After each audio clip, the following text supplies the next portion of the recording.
Vamos deixar nossas Bíblias abertas na carta aos Efésios.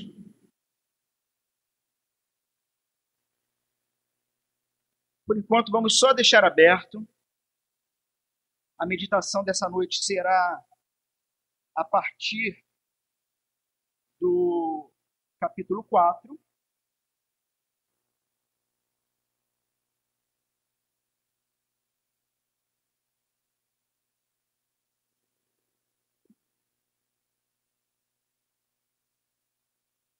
Bom, mês da Reforma, e na programação da igreja, os irmãos vêm então esse mês de outubro inteiro, né? Ouvindo sobre a Reforma, refletindo sobre as doutrinas da Reforma. E o tema que me coube foi sobre a perseverança dos santos. Um tema que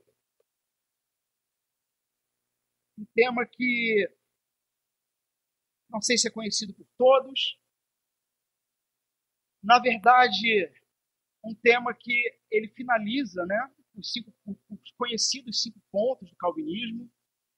Um tema que pode ser muito controverso se não for bem entendido.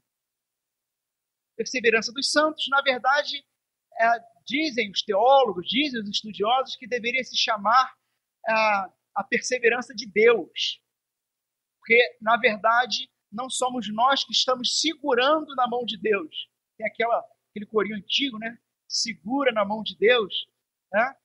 Isso. Mas não somos nós que estamos segurando na mão de Deus, porque a qualquer momento nós largaríamos. É o Senhor que está nos segurando. Né? Alguns pelas mãos, outros pelo cangote, igual o coelho. Mas é o Senhor que está segurando. Então essa doutrina ela fala exatamente disso. Então vamos fazer algumas ponderações rápidas sobre a doutrina. Na sequência nós vamos para o texto bíblico. Tá bom? Tem um pastor, teólogo chamado Joel Bick, não sei quantos já ouviram falar, ele escreveu um livro chamado Vivendo para a Glória de Deus. Inclusive eu não estou ganhando nada com isso, mas recomendo. Tá? Na página 133, Joel Bick ele vai dizer o seguinte sobre esse tema da perseverança dos santos. Olha o que ele diz. Esta doutrina precisa ser abordada em nossos dias. E ele vai dar um motivo para isso. E é muito interessante os motivos que ele vai apresentar, porque de uma maneira geral, vivemos uma geração muito corrida, as informações são muito rápidas, mal temos tempo de aprofundar nos temas que aparecem para a gente. Por exemplo, vídeo Facebook, WhatsApp, e para quem usa Twitter, eu confesso que eu tenho migrado do Facebook para o Twitter.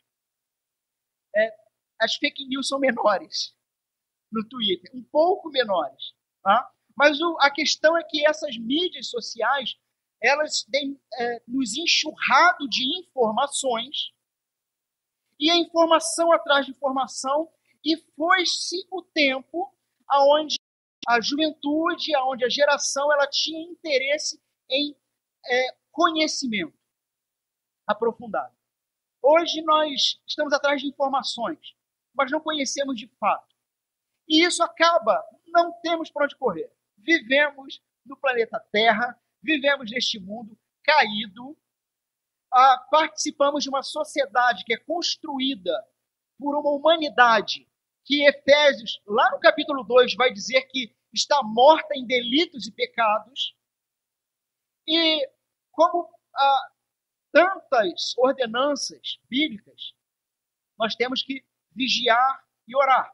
Porque as coisas que acometem e que acontecem de maneira secular, quando a gente menos percebe, também chega dentro da igreja.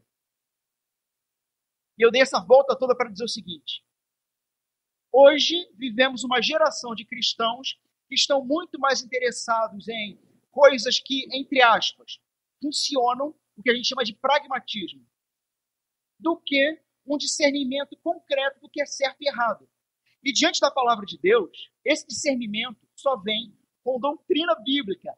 Não adianta. quando abandonamos a doutrina bíblica, quando abandonamos o estudo e o aprofundamento das doutrinas cristãs, consequentemente abrimos as portas para o pragmatismo, e aí a gente começa a curar caroço, porque enche igreja. Aí a gente começa a fazer louvorzão, cantando qualquer coisa, contanto que atraia pessoas. Nos tornamos pragmáticos, ou seja, se enche os bancos, funciona. E ao contrário disso, historicamente, e meus irmãos não se assustem, não vamos ler tudo isso, mas eu trouxe aqui alguns documentos, falando igual advogado, né? Mas eu trouxe alguns documentos da IPB, porque a nossa igreja, ela carrega uma questão histórica e uma questão que nos aponta para as doutrinas bíblicas. Veja o que o Joe Bick vai dizer. Essa doutrina precisa ser abordada em nossos dias porque a vida dos cristãos revela terrivelmente a ausência dessa doutrina. E ele vai continuar. Os frutos da perseverança e da segurança, tais como o uso diligente dos meios de graça, obediência contínua e sincera à vontade de Deus, desejo de comunhão com Deus, anelo pela glória e pelo céu, amor pela igreja e intercessão, parecem estar em declínio. O que ele está dizendo? Bom, perseverança dos santos, então, se trata daquele famoso, mas muito mal compreendido, uma vez salvo, salvo para sempre. E sim, isto é uma verdade bíblica. Mas nós vamos ver nesta noite alguns contornos dessa verdade. Por quê? Um pregador, Charles Spurgeon, não sei quantos conhecem, ele já foi chamado de o príncipe dos pregadores. Ele tem uma frase muito famosa que ele diz o seguinte: não se considere um eleito, não se considere salvo enquanto você não for santo. Aí você pergunta, então eu estou perdido.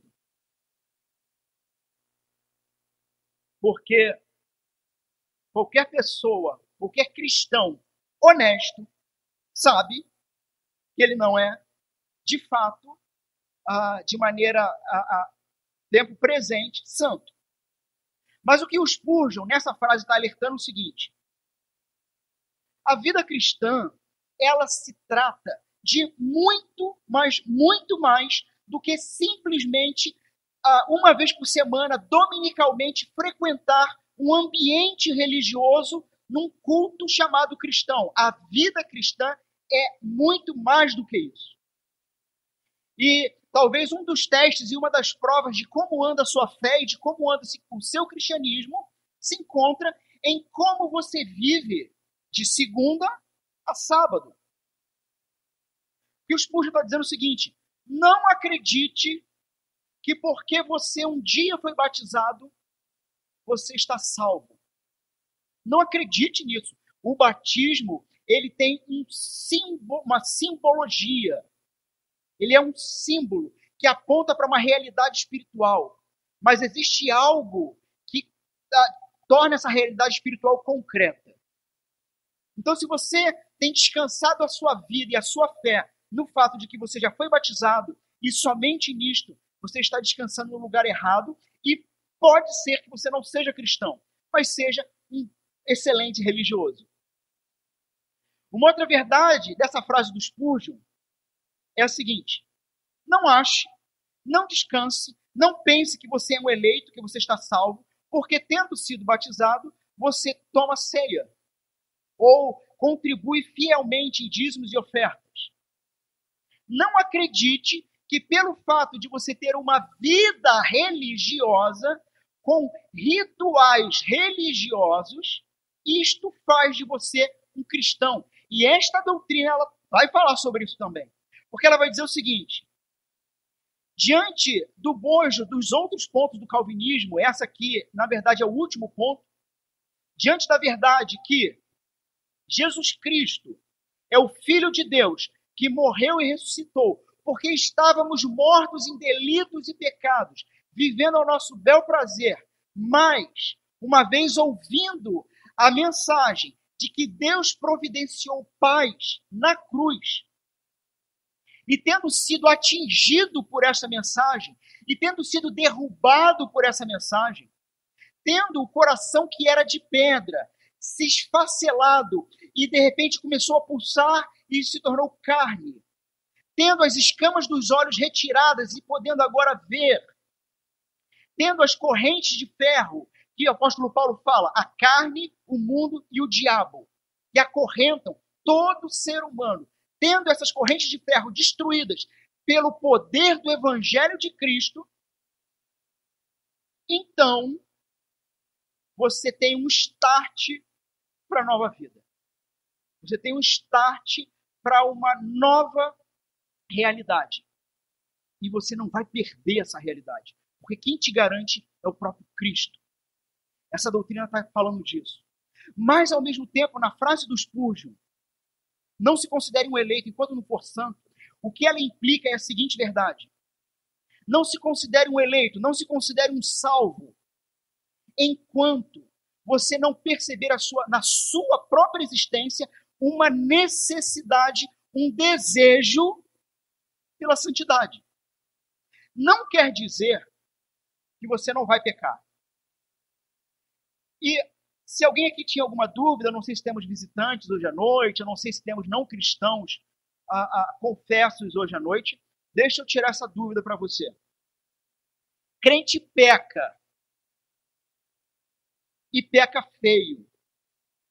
E pode cometer pecados crassos, terríveis. Crente peca. Agora, a manifestação da graça, que o apóstolo Paulo vai dizer que é loucura, é exatamente porque é graça. É porque o crente, quando peca, a diferença do cristão para o não cristão é que dói.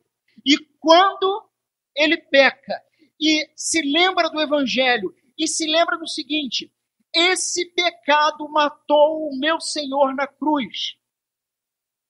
Na sequência, ele também se lembra que esse Senhor foi suficiente para ressuscitar.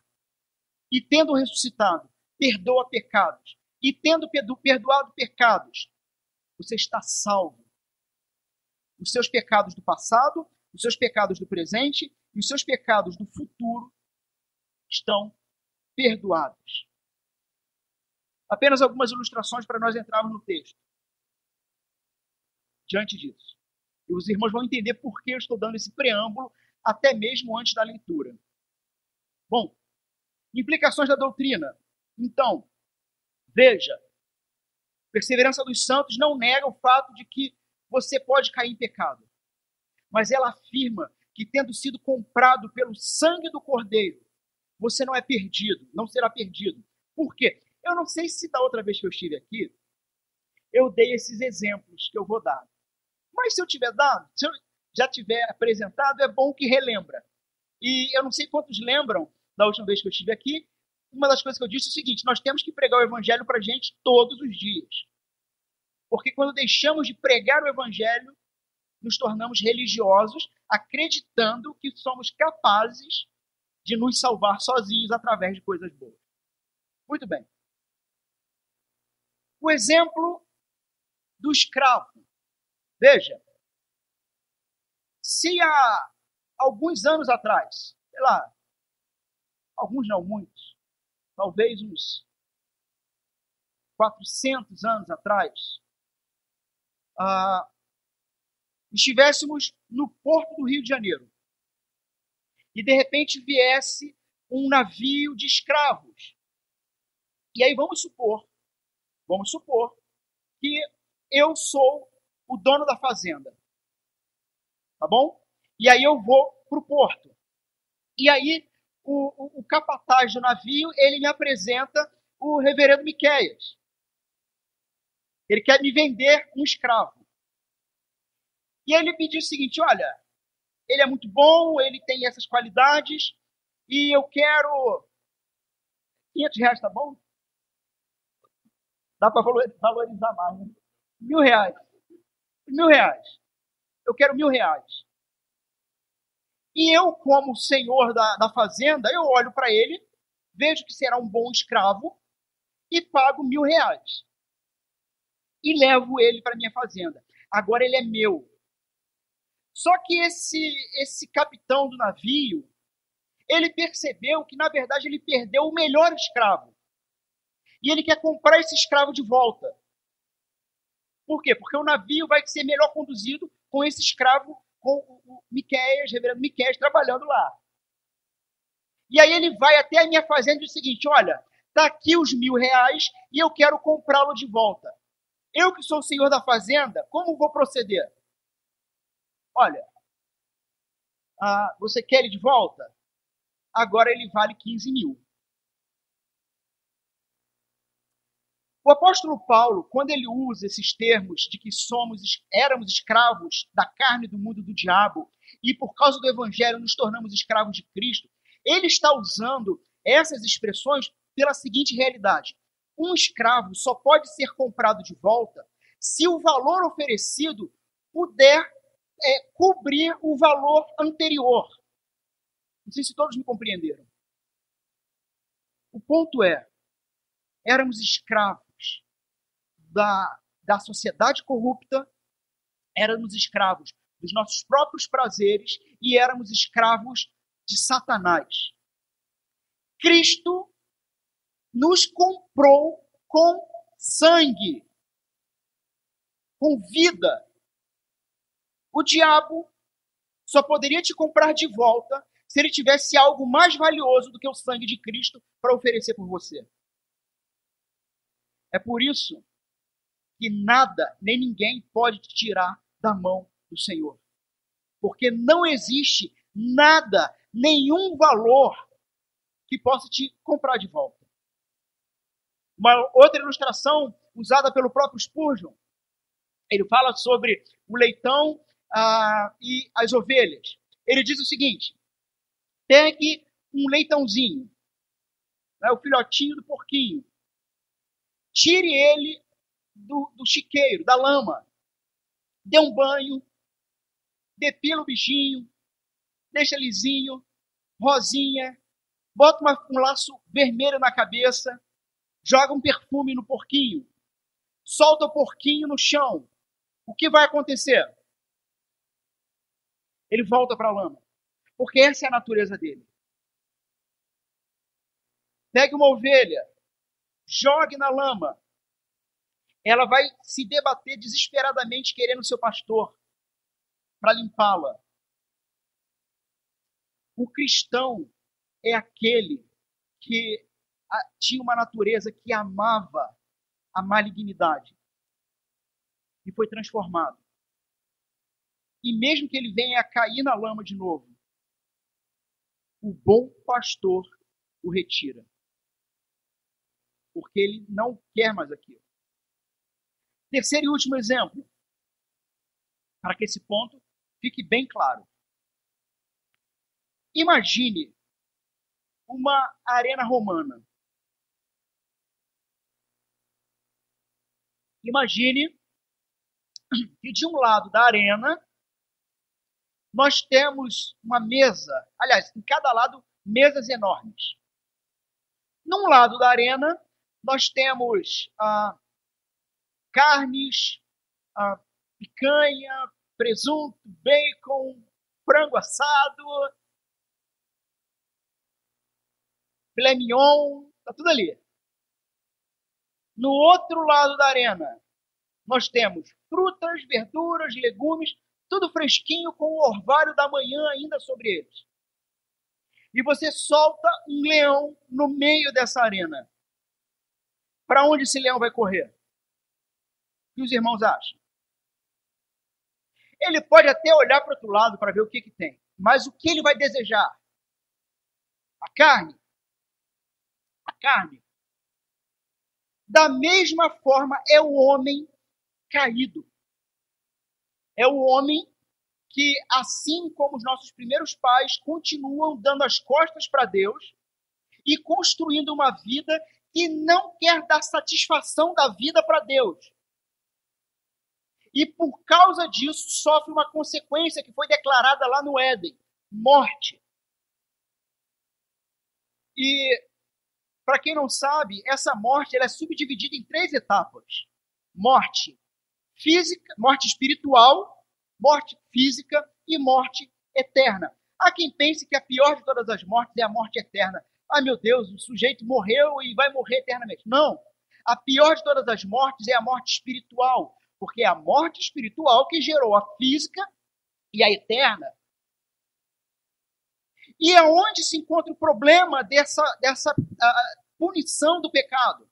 Se encontra no fato de que o nosso Deus, o Senhor, ele é espírito. Deus é espírito. E está vivo. E o espírito da humanidade nasce morto em delitos e pecados. E eu acho que essa figura eu usei da outra vez aqui. Nós, para que entendamos o ponto, qualquer um de nós aqui podemos ir passear no Barra Shopping e esbarrar lá com o repórter William Bonner. Podemos esbarrar com o sujeito no Barra Shopping e podemos até o conhecer e fazer uma amizade com ele. E vice-versa. Vai que o William Bonner está passando aqui pela Avenida Brasil, pneu fura, e aí aqui, né, na altura de Realengo, um dos irmãos estão passando e vai lá e ajuda e conhece o William Bonner. Agora, será que algum de nós aqui tem a capacidade de conhecer o Elvis Presley? A maioria vai dizer não. No entanto, se o seu neto, seu sobrinho, alguém te perguntar, vovô, vovó, tio, papai, quem foi o Elvis Presley? Nós temos a capacidade de fazer com que eles conheçam. E os biógrafos, inclusive, conseguem dizer até o que o sujeito, para quem que ele escrevia as músicas e pensava. Então, sim, podemos conhecer o Elvis. Os seus bisnetos poderão conhecer o Elvis. Mas o Elvis pode conhecer vocês ou os seus bisnetos? Não. Por quê? Porque ele está morto. Logo, qual é a conclusão lógica? Um vivo pode conhecer um morto, mas um morto não pode conhecer um vivo. Deus é espírito e está vivo. A humanidade, que tem uma parte que é espiritual, está morta. Portanto, a humanidade não pode conhecer a Deus. Portanto, a humanidade não tem livre-arbítrio para a salvação. Porque o morto não tem escolha.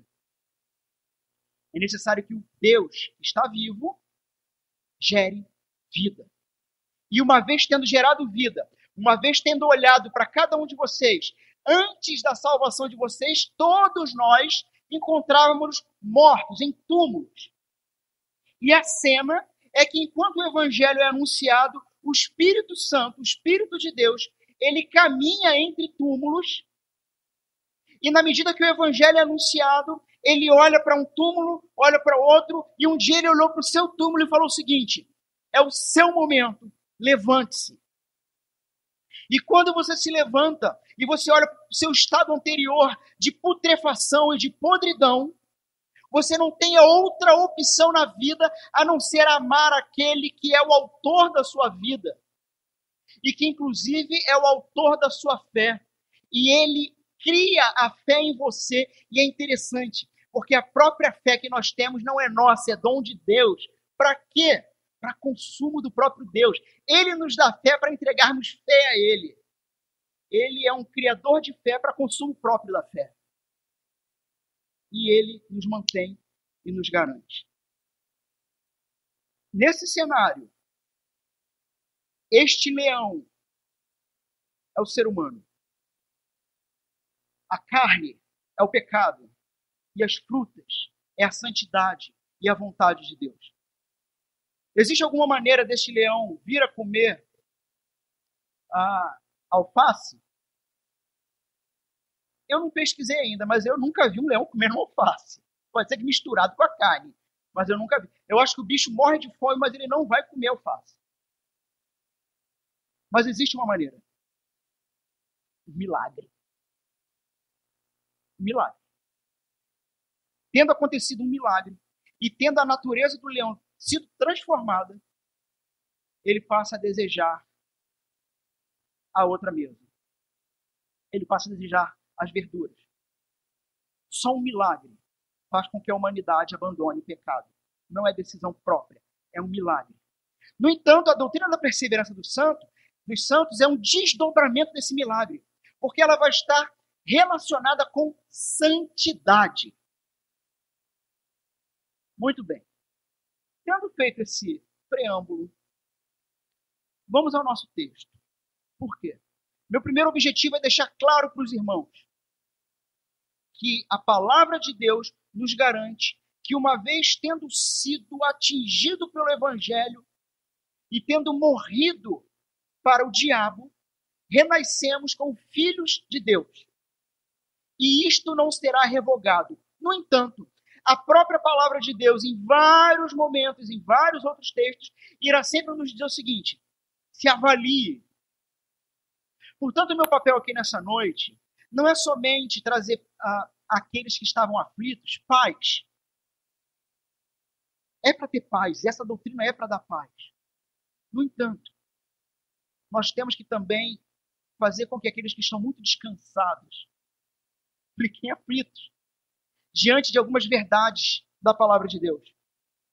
Nós vamos ver em vários textos, como Eclesiastes: quem guarda o mandamento não experimenta nenhum mal. O coração do sábio conhece o tempo e o modo.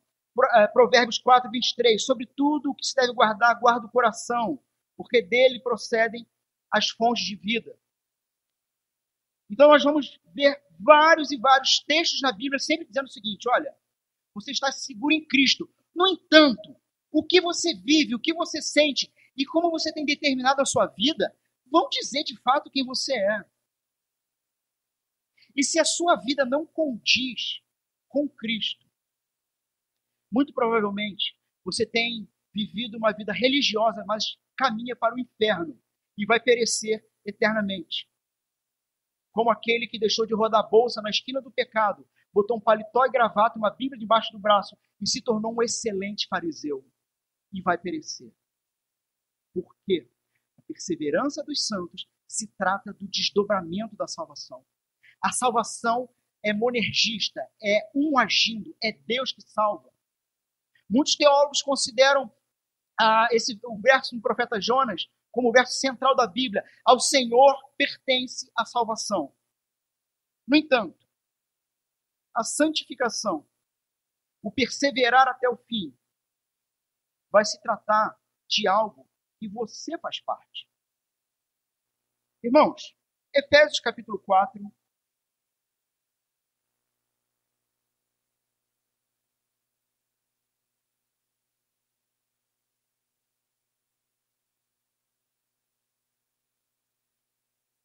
a nossa reflexão, tendo delimitado a doutrina, será a partir do verso 17 ao verso 20. Isso, 17 ao 20. Meus irmãos,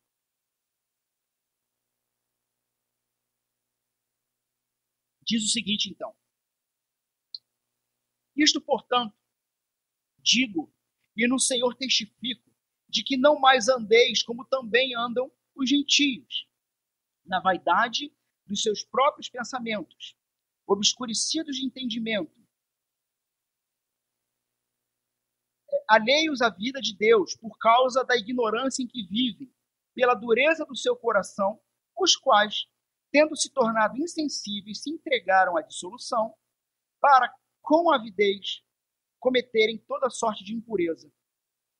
Mas não foi assim que aprendestes de Cristo. Irmãos, o apóstolo Paulo, então, está escrevendo aqui para a igreja da cidade de Éfeso. E é muito interessante que a carta, né, ela foi dividida em 6 capítulos. 6 capítulos. E os 3 primeiros capítulos dessa carta, o apóstolo Paulo apresenta questões doutrinárias. Né? O capítulo 2 é, para mim, um dos mais belos e que sintetiza bem o Evangelho. Mas o capítulo 1, 2 e 3, praticamente o apóstolo Paulo, ele está falando, ele está apresentando doutrinas. Quando entramos no capítulo 4, 5 e 6, ou seja, a segunda metade do livro, o apóstolo Paulo é totalmente prático. É mais ou menos o seguinte: olha, diante de toda essa verdade, diante do evangelho, diante de quem vocês eram, diante do que são agora, e diante da graça de Deus em vos manter até o fim, vocês precisam viver então assim, assim, assim, assim. Então, essa segunda metade se trata disso, de questões práticas da vida cristã. E é muito interessante como é que ele começa o capítulo 4. Ele começa o seguinte, lá no verso 1, só o verso 1 do capítulo 4. Rogo-vos, pois eu, o prisioneiro no Senhor, que andeis de modo digno da vocação a que fostes chamados. E a partir dessa introdução do apóstolo, ele vai discorrer até o finalzinho da carta questões práticas da vida cristã. Meus irmãos, eu me lembro uma vez conversando com um grupo de jovens e eu expliquei a eles alguns pontos nesse texto e eles ficaram assustados quando eu deixei claro para eles o seguinte: a santificação é algo que nós participamos. Você e eu somos responsáveis diante de Deus em relação à santificação. Uma coisa que nossos irmãos pentecostais confundem muito é salvação com santificação. A salvação é algo que procede única e exclusivamente de Deus. Mas a santificação é algo em que nós somos convocados a nos colocarmos diante de Deus, para que Ele santifique. O que seria essa santificação? Um podar de árvores, sabe? De fé em fé, de glória em glória, caminhando a cada dia para alcançar a altura daquele que é perfeito, o próprio Cristo. E aqui, veja então o que o apóstolo Paulo está dizendo. Olha, irmãos, o apóstolo Paulo, ele está escrevendo para crente. É a primeira coisa que os irmãos têm que deixar isso claro em suas mentes. O apóstolo Paulo não está escrevendo para não cristão. Ele está escrevendo para você e para mim. Ele está escrevendo para a igreja, ele está escrevendo para crentes. E ele diz que eu vos rogo, eu vos imploro, eu uso não somente da minha autoridade apostolar, que ele usa no capítulo 1, mas como próprio prisioneiro de Cristo, eu vos rogo que andem de modo digno, segundo a vocação a que fostes chamados. O que o texto bíblico está dizendo é o seguinte: a perseverança dos santos, uma vez salvo, salvo para sempre, é real. No entanto, a vida que você vive irá apontar para você pessoalmente se você de fato foi transformado. O apóstolo Paulo está dizendo: rogo-vos para que vivam de modo digno ao que foste chamado. Irmãos, vocês acreditam que o apóstolo Paulo está falando isso aqui à toa? Ou será que já na igreja de Éfeso, naquela época, você não tinha cristãos nominais? Pessoas que, porque foram batizados, tomavam ceia, eram fiéis em dízimos, não faltavam um culto, andavam com uma Bíblia e se vestiam como crentes, se achavam realmente crentes, mas viviam uma vida indigna de Cristo. Isso já era uma realidade lá. Para o apóstolo Paulo ter que fazer esse pedido. Então ele vai começar a discorrer sobre a graça, sobre o aperfeiçoamento em Cristo, até que chegamos então aqui. Isto, portanto, verso 17. Isto, portanto, digo, e no Senhor testifico, que não mais andeis como também andam os gentios. O que o apóstolo Paulo está dizendo aqui é o seguinte: existem cristãos que estão tão descansados na religião que estão andando como andam os gentios. E entendendo que, nesse contexto, os gentios são os que não se converteram. Ele está dizendo, cristãos estão andando como pessoas que não se converteram. Como? Na vaidade dos seus próprios pensamentos. E aí ele vai dizer o seguinte, como anda aquele que não se converteu? Como vive aquele que não se converteu ainda? Ele vive obscurecido de entendimento, a mente turva, nublada, escama nos olhos, alheios à vida de Deus, não se importando com o próprio Deus, por causa da ignorância que vivem. E não somente isso. Aquele que não se converteu ao Senhor Jesus Cristo, ele não somente tem a mente obscurecida, mas ele tem o seu coração duro, insensível. Verso 19, os quais, tendo se tornado insensíveis, o que eles fizeram? Se entregaram à dissolução, para, com avidez, cometerem toda sorte de impurezas. Então veja o que o apóstolo Paulo está fazendo. Ele está descrevendo como vive o não cristão. E ele está virando para os cristãos dizendo o seguinte, vocês não percebem que vocês continuam vivendo como eles? Vocês não percebem que a vida cristã se trata de uma vida que, tendo sido transformado pelo Evangelho, você começa a construir uma nova vida sendo santificado em Cristo, mas você é responsável por isso. A graça, ela aniquila, ela não aniquila o trabalho. Ela aniquila o mérito. Guardem isso. A graça aniquila o mérito, mas ela não aniquila o esforço próprio. Porque aqueles que foram vivificados em Cristo passam a construir uma vida pensada e não mais nublada. Veja o que ele diz. Não foi assim que vocês aprenderam de Cristo. Não foi assim que vocês aprenderam de Cristo. Então, uma vez estando em Cristo, você não é retirado dele. A questão é, você está em Cristo. Uma pergunta que... Existem certas perguntas que são socos no estômago, né? Alguém já disse, eu não vou lembrar agora quem, que o que move o mundo não são as respostas ou as afirmações, mas são as perguntas. Claramente nós sabemos, na palavra de Deus, que a vida cristã é uma vida de constantes mudanças. A vida cristã é uma vida de constantes mudanças. Se você foi atingido pelo Evangelho, não há como você não mudar. Não significa que vai ser da noite para o dia e que vai ser tudo de uma vez. Mas não há como você querer continuar vivendo uma vida como os gentios. Uma vida louca. Uma vida nublada.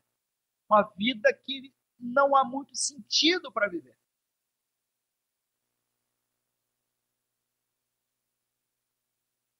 Se a vida cristã é uma vida de constantes mudanças, você consegue responder por um instante. Pense por um instante. O que Jesus está trabalhando em você? Pense por um instante. A vida cristã é uma vida de constantes mudanças. Significa que o Espírito Santo está constantemente trabalhando em você para aquilo que era como os gentios seja moldado à aparência de Cristo. Você consegue ter clareza quanto a esta pergunta? Ou você já se acha pronto? É uma possibilidade. Ou você não tem resposta para isso. Pense por um instante. o que Jesus está mudando em você. E veja, é tempo presente. É o que ele está fazendo, não é o que Jesus está querendo fazer. Você consegue olhar para a sua vida cristã?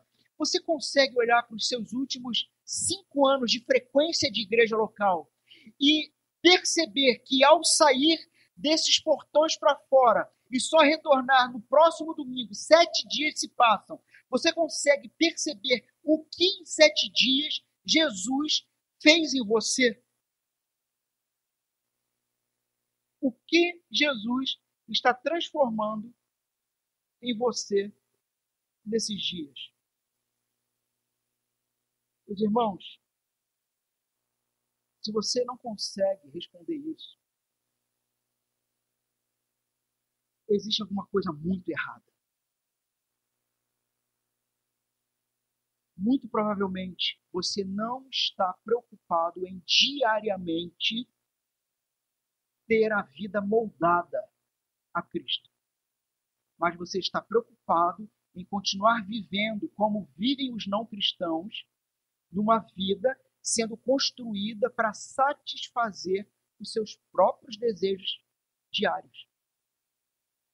E veja, eu, pastor Alain, pastor Miqueias, nós não temos nenhum problema com isso. É você com Deus. É você com Deus. Mas o nosso papel é desafiar os irmãos, em nome do Senhor, a olhar para a própria vida diante de Deus e ser honesto. O que Deus está mudando em você diariamente? Nós vimos que o apóstolo Paulo está falando para cristãos. Ele não está falando para não cristãos. Ele está falando para pessoas que frequentam igreja, que frequentam lugares religiosos. O apóstolo Paulo está dizendo que é possível que homens e mulheres que foram encontrados por Cristo ainda possam viver uma vida de não cristão. E normalmente isso acontece, meus irmãos, porque nós caímos num sério problema. Todo mundo conhece o ID, não é? Alguns entendem que é indo. Ok, sem problema. Ide por todo mundo, pregai o evangelho. Só que normalmente esquecemos a segunda parte. Fazer discípulo. Nós temos a tendência de acreditar que basta vir a um lugar como esse e os seus problemas espirituais acabaram. Igreja Tabajara. Os seus problemas acabaram. Basta vir a um lugar como esse. No entanto, a vida cristã não se trata de mágica.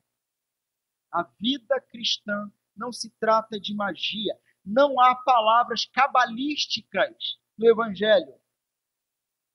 Uma vez tendo sido confrontado com a cruz de Cristo e recebido novamente e coração, é necessário então tomar decisões firmes, porque são decisões que nascem de um novo coração, de olhos que enxergam e de uma mente transformada. O ponto é, você tem firmemente decidido viver uma vida diferente? Ou você está esperando sentir vontade de orar? Meu irmão, você não vai sentir. Eu não sinto. E eu sei que quando eu sinto, é Deus, o negócio está muito feio. Porque Deus realmente precisa de uma reunião comigo. Porque eu não sinto. Não é possível que eu seja diferente dos irmãos.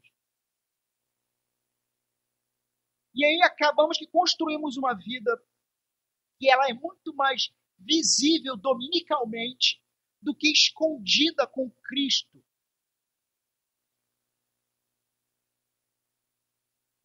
E para os bons calvinistas que defendem a perseverança dos santos, eles acabam descansando nisso.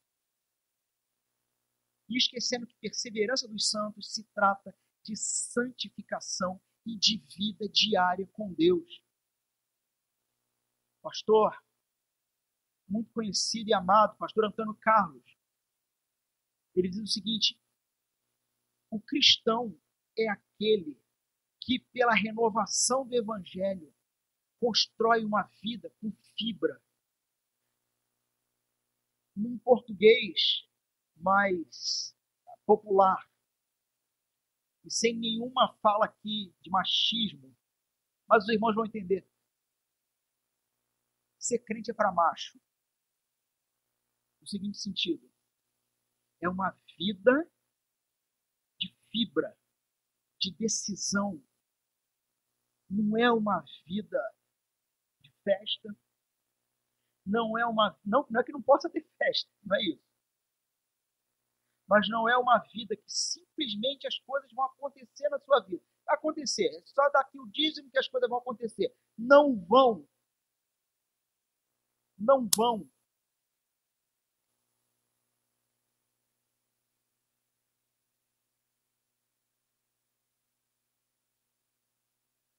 O apóstolo Paulo, ele fala então, ele faz essa comparação.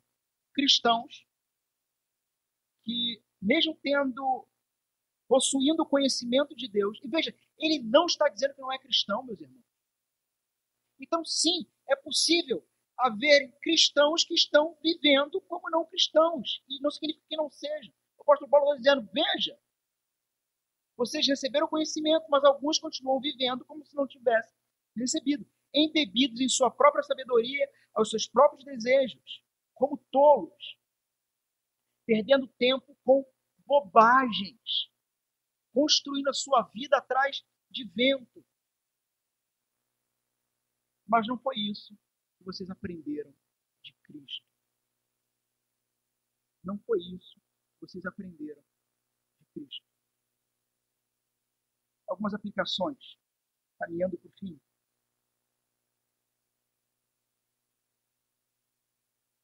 Como resolver essa questão? Primeiro, ou essas questões. Primeiro, decidindo estar com Cristo todos os dias. E é uma decisão. Os irmãos, para nós que fomos chamados para pregar, para assumir a palavra de Deus, algumas coisas são muito difíceis de falar, mas algumas coisas são assim. Pelo menos eu já, na falta de um termo melhor, eu já desencanei de muita coisa. Eu já não ligo para algumas coisas. Meus irmãos, vocês são responsáveis. Vocês são responsáveis. Vocês estão ouvindo todos os domingos a palavra. O ponto é, nesse exato momento, alguns estão refletindo no que foi dito, no que foi exposto no texto. Outros já estão pensando na pizza depois do culto. Na macarronada, sei lá. Tem gente que vai sair daqui para comemorar a eleição.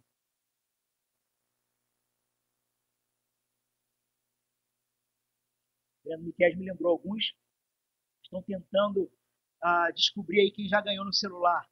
Pode estar acontecendo no nosso meio.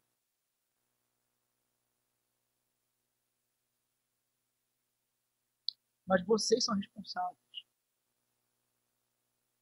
No entanto, nós como pastores e a igreja como corpo se importa com você.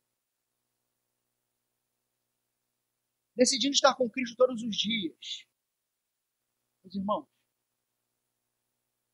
simplesmente estar com Cristo. Cante para Ele. Leia a palavra dEle. Permita que Ele expurgue seu coração. É cultivar o aumento de desejo por Ele.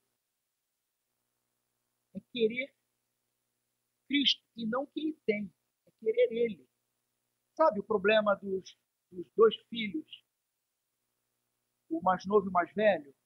Conhecido como filho pródigo e o mais velho?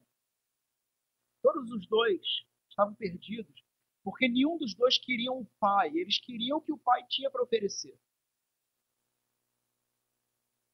Segundo, decida abandonar velhos hábitos pecaminosos ou inúteis. Então, é ter o propósito exclusivo de ser parceiro de Jesus. É querer ser parceiro de Jesus. É querer entender o que ele está fazendo na sua família, o que ele está fazendo no seu trabalho, o que ele está fazendo no seu bairro, o que ele está trabalhando na sua igreja, o que ele está fazendo dentro de você. E querer trabalhar junto. E querer se dispor a estar com ele. Ou seja, se preparar para a missão, não perdendo mais tempo com bobagem. Isso significa, por exemplo, estudar e crescer para a glória de Deus. E quando a gente fala de estudar e crescer, meus irmãos, é um negócio que eu tenho lutado demais também. Mas a gente precisa diminuir o nosso tempo com mídias sociais. Diminuir tempo de Facebook, de WhatsApp, para estar com Jesus. A gente precisa decidir fazer isso.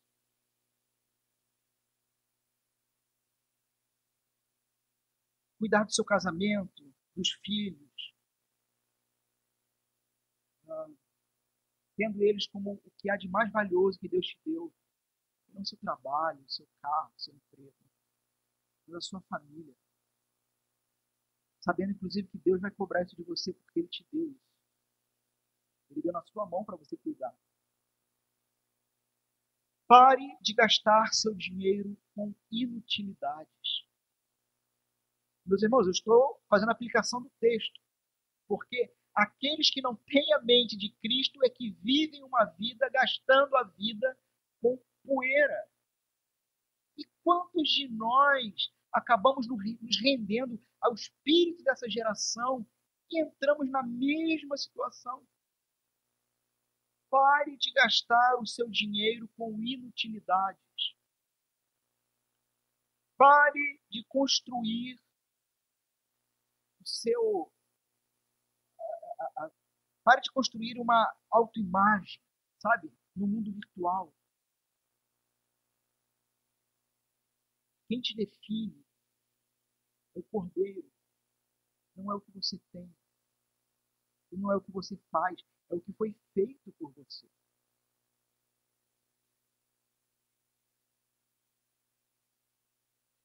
Eu quero fechar citando uma canção. Quantos conhecem Gerson Borges? Tem uma canção chamada Voltar para Deus. E ele diz o seguinte: se o meu coração, incircunciso coração, se quebrar, e eu voltar para Deus tão quebrantado que não tenha nem palavras, se eu recomeçar e andar com Jesus, ouvir a sua voz, seguir a Jesus, cada dia é um novo tempo e é oportunidade para voltar para Deus. O dia da salvação se chama hoje. O dia do arrependimento se chama hoje. Nunca é amanhã e nunca foi ontem. Mas o dia do Senhor nos nossos corações se chama hoje. Agora. O Gerson Borges continua. Se o meu coração, incircunciso coração, se humilhar, na verdade, é Deus me convencendo da miséria do pecado. Se eu abandonar a velha ilusão de nunca escutar o meu coração, cada dia é um novo tempo e oportunidade de voltar para Deus. Volto para Deus sempre que vejo o tamanho da minha mentira. Imaginar a possibilidade de não depender de Deus. E quantos de nós, às vezes, imaginamos essa possibilidade ou vivemos como se não dependêssemos, de fato, de Deus. Volto para Deus. E olha o que acontece. Esqueço o cansaço do abraço que não se esvai. Volto para Deus cada vez que eu oro e então eu chamo Deus de Pai. O que Jesus está mudando em você? Se você não consegue responder isso, é porque você não está atento a isso. Então esse vai ser o desafio da semana para essa igreja. Nessa semana, busque no Senhor essa resposta. Não é o que o Senhor quer trabalhar, é o que o Senhor está trabalhando. E se a resposta for, não estou trabalhando nada, a contra-resposta é que o Senhor não está trabalhando nada, porque você não tem se colocado diante dele. Por isso você não tem resposta. Irmãos, não vivamos mais por pensamentos vazios e vidas inúteis. Novamente, o que Jesus está transformando em você hoje. Que o Senhor nos ajude. Porque uma vez nele, ele não nos abandona. No entanto, uma vez nele, não dá para viver fora dele. Não dá para viver como se nunca o tivéssemos conhecido. Que o Senhor traga paz para aqueles que estavam aflitos, com medo de porque cometer um pecado vai se apartar de Deus. Não, se estiver em Cristo, não. No entanto, que o Senhor vos traga profundo incômodo àqueles que achavam que podiam continuar vivendo uma vida de qualquer jeito, porque a salvação não se perdia. Alguém que continua amando o pecado, que não tem asco pelo pecado, que na verdade busca o pecado, muito provavelmente nunca se converteu, nunca morreu para esse mundo e continua caminhando para o inferno. Mas a salvação se encontra no sacrifício da cruz e no alto abandono das suas obras. Portanto, creia no Senhor e construa uma vida a partir dessa fé. Amém.